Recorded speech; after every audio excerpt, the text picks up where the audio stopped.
Mungu alituagiza katika maandiko matakatifu. Biblia inasema na kila aminie na afanye nini? Na abatizwe.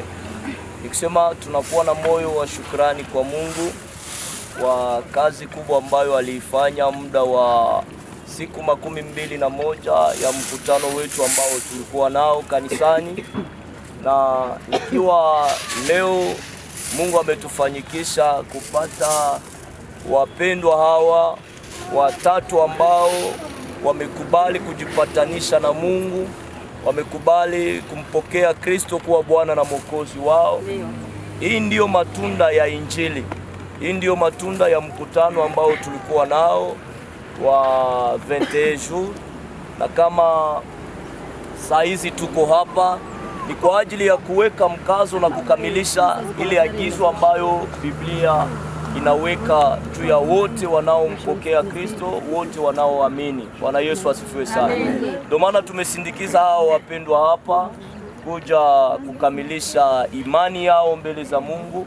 Sema hapa wamekubali kuanza hatua mpya ya wokovu. Kubatizwa ni kukubali kumpokea Kristo kuwa Bwana na Mwokozi wa maisha yako, ni kukubali kumvaa Kristo katika maisha yako.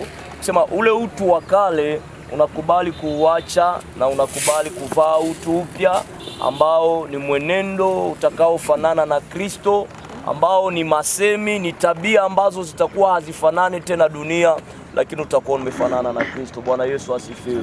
Ndio maana tuko hapa kwa ajili ya kuwabatiza hao wapendwa na tuwaweke mbele za Mungu, na zaidi kanisa tuwasindikize kwa maombi na mashauri. Amen, amen. Tabia ambazo mulizijua zamani za hawa wapendwa, leo watakapotoka majini, zile tabia zote mbaya zitabaki majini.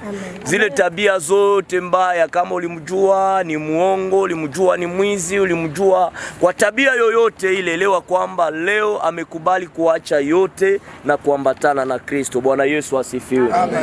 Ndio kwa maana tuko hapa kusudi tuwasindikize kwa hii maamuzi ambayo wameichukua, tuwaelekeze kwa njia iliyo sawa ya kumpendeza Mungu.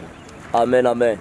Kwa hiyo tutaomba Mungu kabla ya kuweza mkutano wetu wa siku 21, na Mungu ametujalia neema, tumeimaliza kwa amani na salama, na pia Mungu ametupa matunda ya kazi ambayo tuliifanya.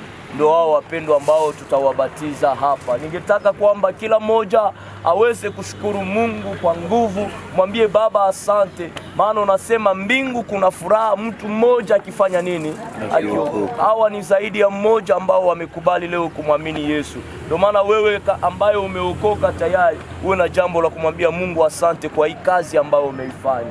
Sote tutaomba Mungu na baada ya kuomba Mungu sote kushukuru, tutasikia mtumishi wa Mungu Benjamin atashukuru kwa mwisho. Karibu kwa maombi. Mungu Baba yetu